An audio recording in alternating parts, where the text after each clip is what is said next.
वशिष्ठ बिलखते हैं और कहते हैं मेरे हाथ में कुछ नहीं है। उसी विपत्ति का सबसे बड़ा भोक्ता भरत कहता है कि मुझे ये मार्ग दिखाई पड़ रहा है कि हमें श्री राम के पीछे जाना चाहिए। और कथा आपके सम्मुख है। वो जो भरत जी के द्वारा किया गया उपचार है, वो भरत को उस विपत्ति काल में भी इतनी आत्मवत्ता और इतनी दृष्टि में बनाए रखता है कि गुरु चेले के अनुगत होकर के उनके पीछे चल देता है।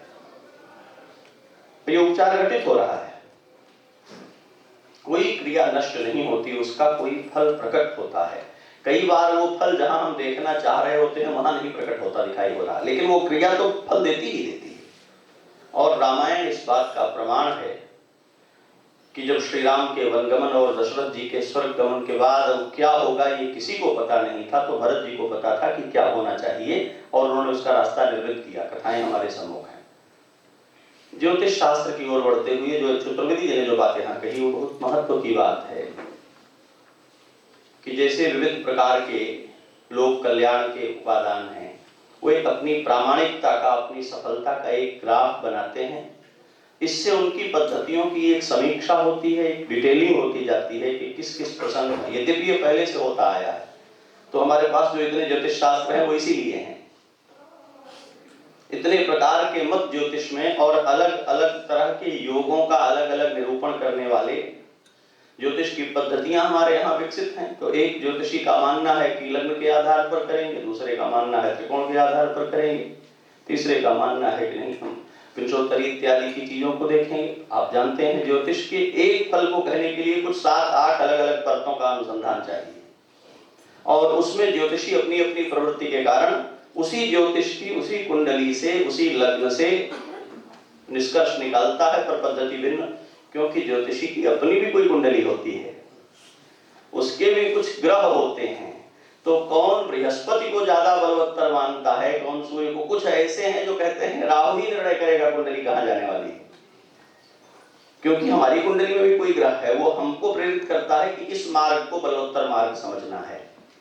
मूल बात यह है कि जीवन कहां जाना चाहता है। और मैं एक बात और कहता हूं, कुछ लोग हैं कानपुर में भी, सभी शहरों में, जो मोबाइल में हर समय कुंडली लिए चलते हैं।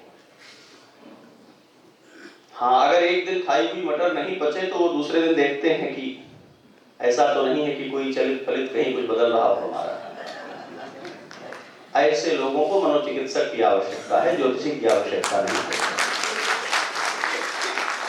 ये बात समझनी है।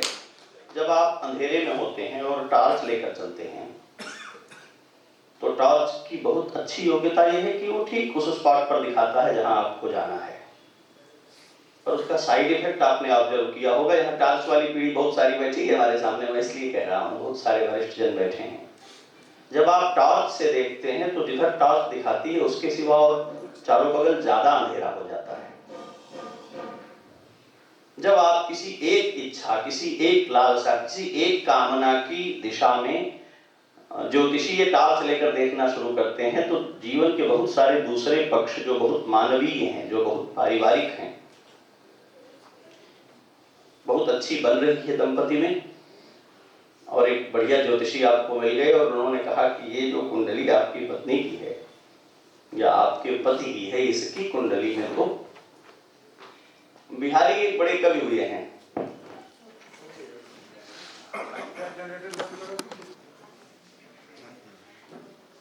ज्योतिष शास्त्र अपनी इतनी समीक्षाओं के लिए